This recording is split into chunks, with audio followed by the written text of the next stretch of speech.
iconic restaurant and event center in Kennewick may have a new name, but the taste is better than ever. In January of last year we closed, and we reopened on the 20th as CG Public House. And we changed, for the first time, we changed our logo, we changed our menu, we changed our uniforms, we changed the appearance of the restaurant. And today it's CG Public House, and the change has been wonderful, very well received. One other big change is her son Kyle Simmons, who's now running the day-to-day operations for the restaurant and catering side of things. Kyle's always had a passion for the restaurant business, and 4 years ago he came on board as a partner. He's been a huge part in the success of Country Gentleman and also the rebranding to CG Public House. There's been a transition which was largely your vision. Going from Country Gentleman to CG Public House. And you know, and that's a huge risk in a sense, and one that you guys were willing to take on. What is it about that risk that you said, you know what, we got to do it? I've been preaching for a name change for a long time. I've only been back for 3 years. Before that I was with Red Lobster as a manager, and then before that I was at school over at WSU. I graduated with a bachelor's in hospitality. So you know, once I left Red Lobster and I came back on, there was a lot of talk about, you know, we need to change the name. You know, people that grew up in the area knew Country Gentleman. They knew what Country Gentleman was. They knew what to expect from Country Gentleman.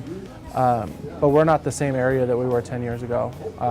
The Tri-Cities has grown tremendously, as you know. People moving into the area, people would still confuse us with Old Country Buffet. They would mistake us for a gentleman's club. We get phone calls all the time about that. And so finally, you know, I guess I won the battle. I just said, you know, we really need to change the name. We really, you know, especially for people moving into the area. And those changes are apparent when you step in the door. Take a look. How are you guys doing today? Good, yeah. You're greeted with a warm atmosphere, comfortable seating, and a brand new bar area called Beer Falls that stokes a lot of nostalgia. We are right across the street from Beer Falls. Where Beer Falls, you know, if you grew up in the area, my dad, he remembers going out to Beer Falls, and he's in his 60s now. I graduated in 2005 from Kennewick, and Beer Falls was kind of ending, you know. Yeah. The sheriff's got some ATVs. So you're saying that you resurrected Beer Falls right here? I love it. Yeah. So when we were building the bar, I wasn't working here at the time, but I came in for lunch and we were talking about what they wanted to name the bar, and it just came to my mind, and I just said Beer Falls.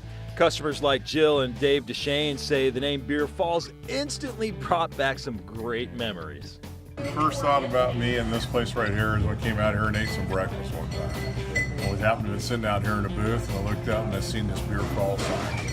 Brought back nothing but some old teenage memories.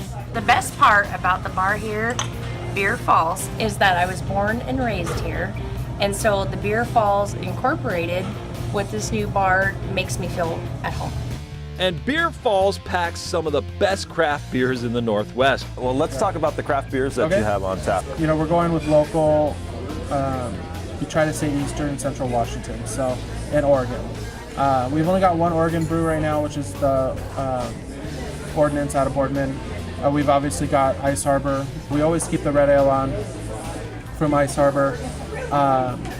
We've got 10 Pin from out of Moses Lake right now. Ordnance out of Boardman. We've got Dee's Wicked Cider. Dee's is just right behind us.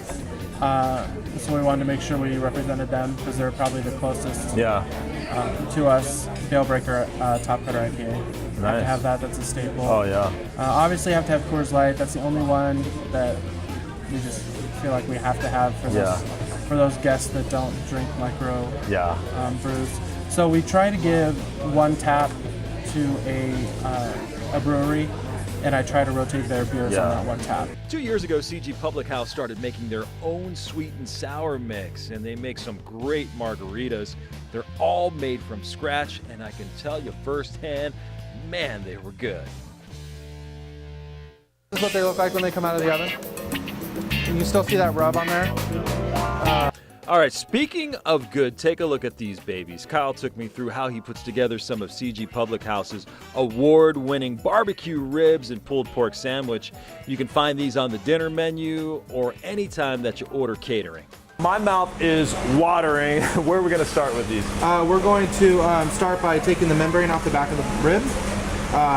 Have you ever had a really tough rib that doesn't come off the bone? Yeah, it's really because frustrating. that really thin membrane has not been pulled off. And then we'll put it in the brine. All right. And then we'll go from there. All right, sounds good. Kyle starts out by taking a sharp knife underneath the bone, taking out that membrane. Now the key is finding that end bone. You can use a paper towel to grasp it well, then pull the membranes out. Next, it's time to brine. Kyle's beautiful brine includes water, sugar, salt, a pepper medley. Then Kyle soaks the ribs in the brine for about 2 hours. And remember, you don't want that meat to get too salty. The rub ingredients include granulated sugar, brown sugar, chili powder, paprika, mustard seed. Kyle mixes it all up, then adds the granulated onions and cayenne pepper for a little bit of heat. Now, once that meat is rubbed, it's put into a 4-inch pan, then sent to the smoker for 3 hours. Then it's put 3 more hours in the oven. Man, that looks good. Kyle, good thing I came hungry. I saved some room for these ribs, man. Okay. All right, I don't even know where to start.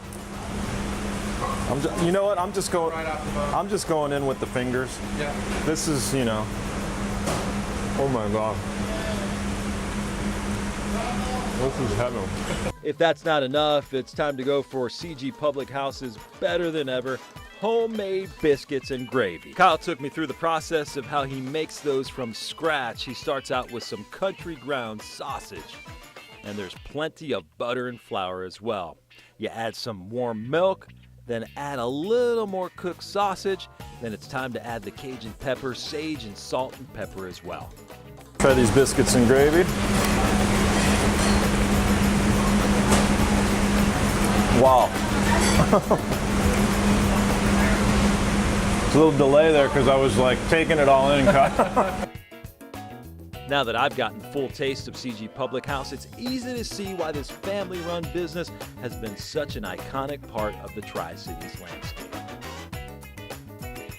I like the family atmosphere for sure. We've also had some catering done in the past, and they do a really great job with that. The food is always hot and the service is great. So, and I don't work for them. Now, working with your family, I mean, that's always great. Do you guys ever get into it a little bit about philosophy? Or? Me and my mom have really heated discussions sometimes about things. We always, it's always a healthy debate. Yeah. Because we don't all see eye to eye on everything. My dad kind of stays out of it.